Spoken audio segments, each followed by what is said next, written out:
பண்டை காலத்தில் தமிழகத்தின் வடபகுதியான தொண்டை மண்டலத்தை ஆண்ட மன்னன் ஒருவன் இருந்தான். அவன் பெயர் தொண்டைமான் இளந்திரையன். சங்க காலத்தில் வாழ்ந்த இவன் நீதி, தர்மம், பக்தி ஆகியவற்றால் புகழ்பெற்ற மன்னன். அவன் ஆட்சியில் மக்கள் சுகமாக வாழ்ந்தனர். இன்று நாம் பார்க்கப் போகும் கதை அவன் எப்படி திருப்பதி ஏழுமலையான் கோயிலுக்கு முதல் அடித்தளம் போட்டான் என்பதை பற்றியது.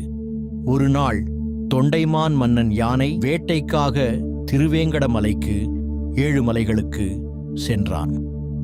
மலைப்பாதை வழியாகச் செல்லும்போது வானத்தில் 5 வண்ணங்களில் ஜொலிக்கும் ஒரு அழகிய பஞ்சவர்ண கிளி அவன் கண்களில் பட்டது. அந்த கிளி மிக அழகாக பறந்து சென்றது. மன்னனுக்கு ஆசை வந்தது. இந்த கிளியை பிடித்து வளர்க்க வேண்டும் என்று எண்ணி குதிரையை விரைவாக ஓட்டி அதைத் தொடர்ந்தான். கிளி வெங்கடேசா, கோவிந்தா, ஸ்ரீனிவாசா என்று திருநாமங்களை இனிமையாகச் சொல்லிக்கொண்டே பறந்தது.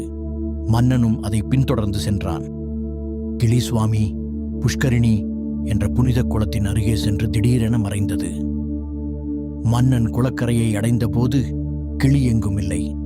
ஆனால் அங்கு ஒரு பெரிய மண்புற்றில் குவியலில் தெய்வீக ஒளி வீச ஏழுமலையான், அதாவது வெங்கடேஸ்வரர் சுயம்பு சிலையாக தானாகத் தோன்றிய வடிவில் நின்று அருள் பாலித்துக் கொண்டிருந்தார்.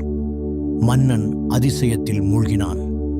இந்த பஞ்சவர்ண கிளியே பெருமாள் தாமே என்னை இங்கு அழைத்து வந்து தரிசனம் தந்தாரே என்று உணர்ந்தான். அவன் மனம் பக்தியால் நிரம்பியது. உடனே அவன் தன் அரச அதிகாரத்தை பயன்படுத்தி அந்த சுயம்பு சிலையை சுற்றி முதல் மண்டபம் கட்டினான். பிரகாரம், சுற்றுச்சுவர் எழுப்பினான். தினசரி அபிஷேகம், அலங்காரம், ஆராதனை, நைவேத்தியம் ஆகியவற்றுக்கு ஏற்பாடு செய்தான். தன் அரச குடும்பத்தினருடன் சேர்ந்து வழிபாடுகளை தொடங்கினான். இவ்வாறு தொண்டைமான் இளந்திரையன் முதலில் திருப்பதி ஏழுமலையான் கோயிலுக்கு அடிப்படை கட்டுமானத்தை அமைத்து தினசரி வழிபாட்டுக்கு வழிவகுத்தான். இதனால் சங்க இலக்கியங்களில் திருவேங்கடம் என்று புகழப்பட்ட இத்தலம் தமிழ் மன்னர்களின் பக்தியால் பெருமை பெற்றது. பின்னர் பல்லவர்கள், சோழர்கள், விஜயநகர மன்னர்கள் போன்றோர் கோயிலை விரிவாக்கி தங்க கோபுரம், பெரிய மண்டபங்கள் சேர்த்தனர். இன்றும் திருப்பதி கோயிலின் வரலாற்றில் தொண்டைமான் மன்னனின் பெயர் முதல் பக்தராகவும் முதல் கட்டுபவராகவும் போற்றப்படுகிறது. அவன் பக்தியால் தொடங்கிய இந்த திருத்தலம் கலியுகத்தில் கண்கண்ட தெய்வமாக உலகெங்கும் புகழ் பெற்றது.